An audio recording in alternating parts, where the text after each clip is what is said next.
Now if you've been playing Wuchang Fallen Feathers for a little while, it's no doubt in my mind that you've probably realised there's a whole bunch of goodies in the game, but there's also a lot of items that you can actually miss. Quite a few of these are linked to quest lines, and if you do things wrong, then you can be locked out of quite a few items that are actually quite essential to give your character a powerful build. One such item is going to be the Cyan Chisel, and if you don't know how to find this, you could quite easily go onto your New Game Plus without being able to unlock the 5th slot of your Acupoints. Honestly, there was quite a while I was looking at this, I was thinking, where on earth do I get this last tempering? I need to fit it into my build, but I just cannot figure out where to unlock it, and the reason for this is that it's actually linked to the questline of the White Robed Elder. Now I'm not going to go over every single stage, but I'm going to give you some tips and some steps that you should be taking, and the main thing is going to be this guy right here. Whenever you can speak to him, you're going to want to, and over on the right hand side it should tell you the kind of steps and what general order you want to be talking to him. Now the great thing about this is that he can give you some nice items along the way, but when you start getting to the end game you could quite easily miss this chisel because it doesn't really tell you how to get hold of him again. You're going to go through all of these steps and then he's going to just kind of vanish, and if you don't know where to look for him it can be an absolute nightmare. The main thing you want to do after you've got quite a ways on into the game and you've managed to reach all the way to the Bow Capital after the Shoe Sanctum's in ruins, then you'll be at this shrine point, and where you need to get to next will be the Bow Capital depths. Now if you've got this checkpoint, that's perfect. I'll put a timestamp top right so you can skip straight ahead to that, but if you haven't, what I'm going to do is show you exactly how to unlock that checkpoint now. For the time being I'm going to be quiet, as you can see exactly what to do in the background, and I'll jump back in once we hit the shrine point.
So now that's unlocked, you can actually, funnily enough, meet straight back up with the White Robed Elder, but it's something you could quite easily miss if you didn't know what to do. What you're going to want to do is now go straight back to the Avian Dwelling, and then you're going to go back to the tomb where you originally saw him last. So you're going to spawn in at the shrine point, and then just head off just over in this direction. Just keep making your way through, and if you need to get a little bit of Skyball Might, then don't forget you can always hit some enemies on the way, and that might help you out a little bit, so you can be boosted a little bit for the battle ahead. Honestly, you're probably going to need this guy can be a bit of a nightmare depending on what kind of style and build you're going for, but just keep making your way through until eventually you get to the area where you see the White Robed Elder straight ahead of you. You're going to want to take him on and be careful when he hits you because he can be very fast and does some clash moves, and as well as that he's also got a few freeze attacks that can quite easily inflict frostbite, pretty much halving your stamina. When this happens it can be a nightmare because it really does make things a little bit awkward, so try not to get hit by that if possible, but even if you are, you might want to back off and just make sure you reserve a bit of your stamina that way. But after a while hopefully you give him a bit of a beatdown and finally finish him off, and at this point it's going to give you a whole bunch of things that you can hand in, but the main thing you'll be after is the thing we've been after the whole time, and that's going to be the Cyan Chisel.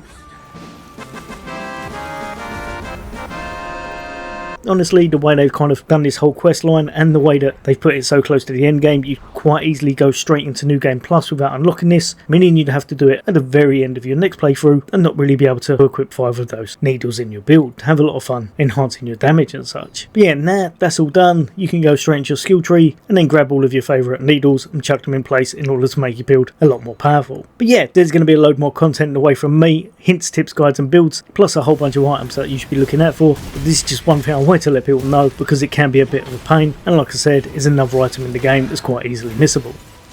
As always, there's going to be a whole bunch more content away from me. For now, take care, I'll see you on the next day.